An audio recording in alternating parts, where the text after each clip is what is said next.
തിരുവനന്തപുരം പാൽക്കുളങ്ങരയിൽ മദ്യലഹരിയിൽ യുവാവ് വയോധികയെ കല്ലുകൊണ്ടെറിഞ്ഞ് പരിക്കേൽപ്പിച്ചു. പാൽക്കുളങ്ങര സ്വദേശി വത്സലയ്ക്കാണ് തലയ്ക്ക് ഗുരുതരമായി പരിക്കേറ്റത്.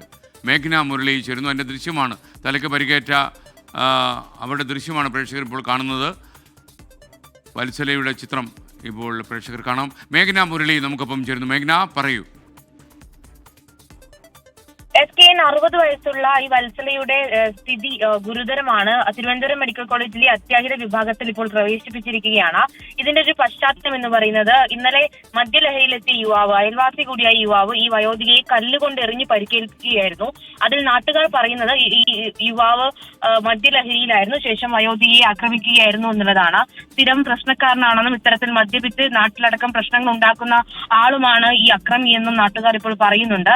ഈ കയ്യിലുണ്ടായിരുന്ന കല്ലുകൊണ്ട് വയോധികയെ എറിഞ്ഞ് പരിക്കേൽപ്പിക്കുകയായിരുന്നു.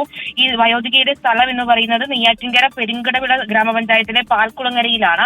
അവിടെ ഈ വയോധികക്ക് മറ്റു പല അസുഖങ്ങൾ ഉണ്ട് എന്നുള്ള കാര്യങ്ങൾ കൂടി നമ്മൾ അറിയുന്നുണ്ട്. ഇപ്പോൾ മെഡിക്കൽ കോളേജ് ആശുപത്രിയിൽ അത്യാഹിത വിഭാഗത്തിൽ ചികിത്സയിലാണ്. ഇപ്പോൾ പോലീസ് കേസെടുത്ത് അന്വേഷണം ആരംഭിച്ചിട്ടുണ്ട്. ഈ വയോധികയുടെ മകളുടെ പരാതിയിലാണ് ഇപ്പോൾ പോലീസ് കേസെടുത്ത് അന്വേഷണം ആരംഭിച്ചിരിക്കുന്നത്. ഈ യുവാവ് ഇപ്പോൾ പോലീസ് കസ്റ്റഡിയിലായിട്ടില്ല എന്നുള്ള കാര്യം കൂടി നമ്മൾ അറിയുന്നുണ്ട്. പോലീസ് ഈ യുവാവിന് വേണ്ടിയുള്ള അന്വേഷണം നടക്കുകയാണ്. എന്തായാലും മാരകമായിട്ടുള്ള ആയുധം കൊണ്ടുള്ള ഒരു ആക്രമണം ഉണ്ടായിട്ടുണ്ട് എന്ന കാര്യം കൂടി ഇപ്പോൾ, കല്ലുകൊണ്ട് മാത്രമല്ല കൂടുതൽ ആക്രമണങ്ങൾ ഉണ്ടായിട്ടുണ്ട് എന്ന കാര്യം കൂടി ഇപ്പോൾ അറിയുന്നുണ്ട്. എന്തായാലും ഇപ്പോൾ വയോധികയുടെ അവസ്ഥ, അതായത് തലയ്ക്ക് ഗുരുതരമായി പരിക്കേറ്റ് തിരുവനന്തപുരം മെഡിക്കൽ കോളേജ് ആശുപത്രിയിൽ ചികിത്സയിലാണ്.